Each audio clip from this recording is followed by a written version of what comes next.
रामापुर नाम का एक छोटा सा गांव था। उस वर्ष वर्षा ऋतु गांव पर जैसे प्रतिशोध ले रही थी। आषाढ़ की शुरुआत से ही मूसलाधार बारिश हो रही थी। नदी नाले उफान पर थे और पुराने मिट्टी के घरों की दीवारें गीली होकर उखड़ने लगी थीं। चक्रवर्ती और उसकी पत्नी शांभवी अपने पुराने घर में बैठकर बाहर लगातार होती बारिश और छत से टपकती बूंदों को देख दुखी हो रहे थे। घर की शांति को भंग करते हुए केवल पीतल के बर्तन में गिरती बूंदों की टिप टिप सुनाई दे रही थी।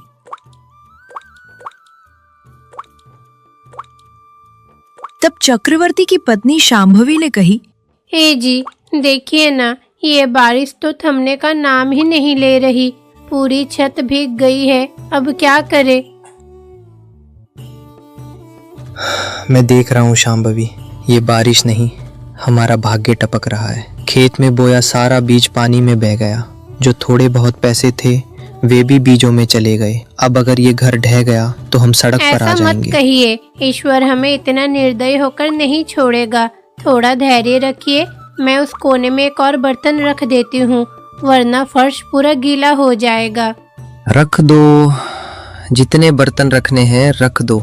समझ नहीं आता कि ये घर है या पानी का घड़ा। बचे हुए कुछ अनाज के दाने भी सीलन की वजह से खराब हो रहे हैं। शांभवी पति को दिलासा देते हुए, आप इतना दुखी क्यों होते हैं? पड़ोसन लच्छावा के घर की आधी छत तो उड़ गई है, हमारा घर फिर भी बेहतर है। कम से कम सिर छिपाने के लिए छत तो है। वो छत भी पता नहीं कब तक। उस पश्चिमी दीवार को देखो, वो कभी भी गिर सकती है। इस बारिश में बाहर जाकर सहारा देने के लिए कुछ लकड़ियां भी नहीं ला पा रहा हूँ। ठीक उसी समय दरवाजे के सामने एक बैलगाड़ी के रुकने की आवाज आई। चक्रवर्ती और शांभवी ने आश्चर्य से एक दूसरे की ओर देखा। अरे इस मनहूस बारिश और कीचड़ में कौन आया है? अरे शायद कोई मुसीबत में हो, देखिए तो सही। दोनों ने दरवाजा खोला और बाहर देखा। गाड़ी से दो लोग पूरी तरह भीगे हुए और थर थर कांपते हुए नीचे उतरे। उन्हें देखते ही शांभवी का चेहरा खिल उठा, जबकि चक्रवर्ती का चेहरा उतर गया। भैया, भाभी, आप इस बारिश में इस समय? हाँ शांभवी, हम ही हैं। जब शहर से निकले थे तो तब बारिश की एक बूंद भी नहीं थी। इस बारिश के कारण गाड़ी वाले ने आगे जाने से मना कर दिया। इस गांव को पार किए बिना हम अपने गांव नहीं पहुंच सकते। अब हम क्या करें? सुब्बा रायडू गाड़ी वाले को पैसे देते हुए। तभी याद आया कि तुम लोग यहाँ हो, तो सिर छिपाने के लिए चले आए भैया। बुरा मत मानना। अरे भैया, इसमें बुरा मानने वाली क्या बात है? आइए अंदर आइए, आप पूरे भीग गए हैं। दोनों अंदर आए। घर में जगह जगह टपकते पानी और दीवारों की सीलन देखकर पार्वती और सुब्बा रायडू ने एक दूसरे की ओर देखा। भाभी, घर थोड़ा पुराना है, इस बारिश में ऐसे टपक रहा है। आप उस कोने में बैठिए, मैं चूल्हा जलाकर पानी गर्म बैठाती हूँ। मेरी ये पुरानी साड़ी पहन लीजिए। अजी, आप अपनी एक धोती भैया को दीजिए। हाँ ठीक है, उस संदूक में है, देख लो। शांभवी, घर ऐसा क्यों है? शहर में तो ऊंची इमारतें भी इस बारिश को झेल लेती है, गांव के घर इतने कमजोर क्यों है? वाह, आई है तो चुपचाप बैठने के बजाय हमारे घर में कमियां निकाल रही है। पुराने घर है भैया, मिट्टी की दीवारें हैं, बारिश की मार से भीग जाती हैं। आपके शहर के पक्के घरों जैसे नहीं है। कोई बात नहीं पार्वती, खुश हो कि सिर छिपाने के लिए जगह मिल गई। धन्यवाद भैया, आज रात यहाँ रुकने दे, कल सुबह बारिश रुकते ही चले जाएंगे। अरे भैया, इसमें धन्यवाद की क्या जरूरत है? आप हमारे रिश्तेदार हैं। रुकिए, इस बारिश में गरम गरम कांजी बनाती हूँ, पीने से शरीर में गर्मी आएगी। पार्वती नाक सिकोड़ते हुए, कांजी? अरे मुझे तो शहर में गर्मा गर्म दूध पीने की आदत है। क्या यहाँ थोड़ा गुड़ वाला दूध नहीं मिल सकता? भाभी, इस बारिश में तो दूध दोहना संभव नहीं हो पाया। जो थोड़ा दूध था वो सुबह जमा दिया है। चक्रवर्ती पत्नी को साइड में ले जाके, देखा शांभवी, अपनी भाभी का नखरा। हम यहाँ टपकते घर में रह रहे हैं और उन्हें गर्म दूध चाहिए। जाने दीजिए, शहर की आदतें हैं ना, बेचारी परेशान हो रही है, क्या करे। अगली सुबह बारिश अभी भी जोरों पर थी। जब शांभवी किसी काम से आंगन में आई तो पड़ोसन लच्छवा ने दीवार के ऊपर से झांका। अरे शांभवी, रात को तुम्हारे घर में हलचल हो रही थी, कोई रिश्तेदार आया है क्या? मेरी भाभी और भैया आए हैं, शहर से अपने गांव जा रहे थे, बारिश में फंसकर यहाँ रुक गए। ओहो, इस कड़कती बारिश में टपकते घर में रिश्तेदार, तुम्हें तो अच्छा काम मिल गया। आप ऐसी बातें मत बोलिए, वो मुसीबत में आए हैं। मुसीबत में आए हैं या तुम्हें मुसीबत में डालने आए हैं, किसे पता। मेरे पति कह रहे थे कि वो सुब्बा राउडू इंसान ठीक नहीं है, शहर में व्यापार के नाम में पूरे गांव से कर्ज लेकर खा गया है, अब लेनदार पीछे पड़े हैं तो बचकर भाग रहा है। अरे क्या ये सच है? मैं झूठ क्यों बोलूंगी? उस पार्वती को देखो, गले भर गहने पहनकर घूमती है, वो सब लोगों को लूट कर जमा किया हुआ धन है। तुम जरा सावधान रहना, तुम्हारे घर में जो भी रुपया पैसा है उसे छिपा लो, समझी बेटी? मेरे भैया ऐसे नहीं है, विश्वास मत करो बेटी, ये वो समय है जब रिश्तेदार ही डाकू बन जाते हैं। मुझे जो कहना था मैंने कह दिया। ये कहकर वो अंदर चली गई। शांभवी के मन में डर बैठ गया। लच्छवा की बातें उसके दिमाग को कुरेद रही थीं। जब वो घर के अंदर आई तो सुब्बा रायडू वहाँ नहीं थे, केवल पार्वती एक कोने में बैठी थी। शांभवी घबराकर बोली, भाभी, भैया कहाँ है? वे पूरा घर देखने के लिए आंगन के पीछे गए हैं। ये सोचते हुए वो पीछे की ओर दौड़ी। वहां सुब्बा रायडू उनके पुराने अन्न भंडार की दीवारों को टटोलते हुए कुछ ढूंढते हुए दिखाई दिए। शांभवी डर के साथ बोली, भैया क्या कर रहे हैं?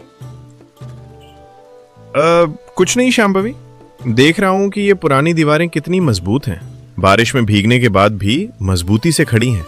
आखिर हमारे दादाजी का बनवाया घर है। ओहो अच्छा, अंदर आइए, बारिश तेज हो गई है। शांभवी तुरंत अंदर आई और अपनी पैसों की छोटी पोटली और पुरानी चेन को चावल के बर्तन के नीचे छिपा दिया। चक्रवर्ती ने ये सब देख लिया। क्या हुआ शांभवी, तुम इतनी घबराई हुई क्यों हो? हे जी, शायद लच्छावा की बात सच है। भैया पीछे कोठार के पास कुछ ढूंढ रहे हैं। मेरा दिल धड़क रहा है, हमारे रिश्तेदार ही कहीं चोर न बन जाए। मैंने पहले ही कहा था, वे इस बारिश में सिर छिपाने नहीं, हमारा सिर खाने आए हैं। रुको, मैं अभी उससे निपटता हूँ। चक्रवर्ती गुस्से में सुब्बा रायडू के पास गया। बारिश अभी भी हो रही थी और घर में सन्नाटा था। ओ सुब्बा रायडू, तुम्हारे आने का असली कारण क्या है, अभी बताओ। हाँ, क्या हुआ भैया, तुम इतने गुस्से में क्यों हो? हाँ? नाटक मत करो, पूरे गांव में चर्चा है कि तुम शहर में कर्ज करके भागे हो। क्या उन कर्जों को चुकाने के लिए इस बारिश का फायदा उठाकर हमारे घर में चोरी करने आए हो? जल्दी बताओ। हे जी, ये क्या बातें कर रहे हैं? क्या हम चोर हैं? बताइए।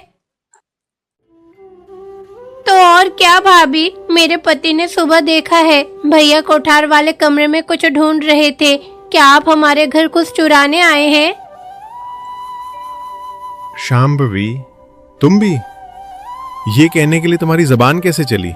जबान नहीं, सच बाहर आ रहा है। जब से आए हो घर को चोर की नजर से देख रहे हो। तुम्हारी पत्नी को गर्म दूध चाहिए, क्या हमें कमजोर समझ रखा है? इसी वक्त इसी बारिश में हमारे घर से बाहर निकल जाओ। अरे शांभवी, मुझे माफ कर दो, मैंने शहर की आदत में कुछ कह दिया होगा, लेकिन तुम्हें नीचा दिखाने के लिए नहीं। रुको पार्वती, रो मत। जब हमने गलती नहीं की है तो डरना कैसा? हाँ भैया, तुम जो कह रहे हो वो सच है। मुझ पर शहर में कर्ज है, व्यापार डूब गया है। देखा शांभवी, मान गया। पूरी बात सुनो, मैं कर्ज में हूं, ये सच है, और मैंने कोठार में कुछ ढूंढा, ये भी सच है। क्या ढूंढ रहे थे भैया? चोरी करने के लिए नहीं शांभवी, ये हमारे पूर्वजों का घर है। मेरे पिताजी ने मरने से पहले मुझसे एक बात कही थी, बेटा, अगर कभी परिवार पर कोई बड़ी मुसीबत आए तो हमारे पुराने घर के कोठार में पश्चिमी दीवार के आला के नीचे तीसरी ईंट निकाल कर देखना, हमारे दादाजी ने हमारे लिए कुछ छिपाया है। चक्रवर्ती और शांभवी हैरान रह गए। व्यापार डूबने के बाद मुझे ये बात याद आई। तुमसे मांगने में मुझे शर्म आ रही थी। ये बारिश ईश्वर बनकर आई और मुझे यहाँ रुकने पर मजबूर कर दिया। इसलिए जब कोई नहीं था तो मैं देख रहा था कि वो ईंट कहाँ है। मेरा इरादा चोरी का नहीं, अपने अधिकार, अपने दादाजी की संपत्ति को ढूंढना था। क्या ये सच है? विश्वास नहीं है तो अभी चलिए, मैं आपके सामने ही देखता हूँ। अगर वहाँ कुछ नहीं मिला तो जैसा तुमने कहा मैं चोर हूँ। इसी बारिश में अपनी पत्नी के साथ चला जाऊंगा। चारों कोठार में गए। बारिश का पानी वहां भी टपक रहा था। सुब्बा रायडू सीधे पश्चिमी दीवार के पास गए। वहां पुराने आले के नीचे की ईंटें गिनी। 1 2 3। भैया, यही वो ईंट है। चक्रवर्ती ने एक कुदाल ली और ईंट को हटाने की कोशिश की। वो आसानी से निकल आई। उसके पीछे खाली जगह में एक पुराने तांबे के लोटे पर ढक्कन लगा था। सबकी धड़कनें तेज हो गईं। सुब्बा रायडू ने कांपते हाथों से वो लोटा निकाला। वो भारी था। ढक्कन खोलने पर उसमें पुराने समय के सोने के सिक्के और एक मोतियों का हार निकला। देखा भैया, मैं चोर नहीं हूँ। ये मेरे दादाजी की मेरे लिए छोड़ी गई संपत्ति है। चक्रवर्ती और शांभवी ने शर्म और पश्चाताप से सिर झुका लिया। बाहर पड़ोसन लच्छव्वा ये सब खिड़की से देख रही थी। मुझे माफ कर दो भैया। तुम जो मेरे सगे भाई जैसे हो, मैंने पड़ोसियों की बात सुनकर तुम पर शक किया। इस बारिश में आए रिश्तेदार को भगवान की तरह देखना चाहिए था। हाँ भाभी, मुझे भी माफ कर दो। हमारी बुद्धि भ्रष्ट हो गई थी। आप हमारी मदद करने आई और हमने ही आपको बुरा भला कहा। अरे नहीं भैया, आपकी गलती नहीं है, परिस्थितियां ही ऐसी थी। और वैसे भी ये संपत्ति इस घर में मिली है, इसमें आपका भी हक है। नहीं भैया, ऐसा मत कहो। ये तुम्हारे पूर्वजों की कमाई है। तुम्हारी मुश्किलें दूर करने के लिए ही ईश्वर ने तुम्हें इस बारिश के रूप में यहाँ भेजा है। हमें ये पैसा नहीं चाहिए, बस तुम्हारा साथ काफी है। देखा संभवी, इस बारिश ने क्या किया। इसने हमारी दुख भी दूर किए और तुम्हारे मन का संदेह भी। उस दिन से चक्रवर्ती का मन बदल गया। सुब्बा रायडू ने उन सोने के सिक्कों से न केवल अपना कर्ज चुकाया, बल्कि चक्रवर्ती को घर ठीक करवाने में भी मदद की। दोनों भाइयों की तरह साथ रहने लगे। पड़ोसन लच्छव्वा यह देखकर जलती रही कि उसकी चुगली काम नहीं आई और वे लोग आपस में मिल गए।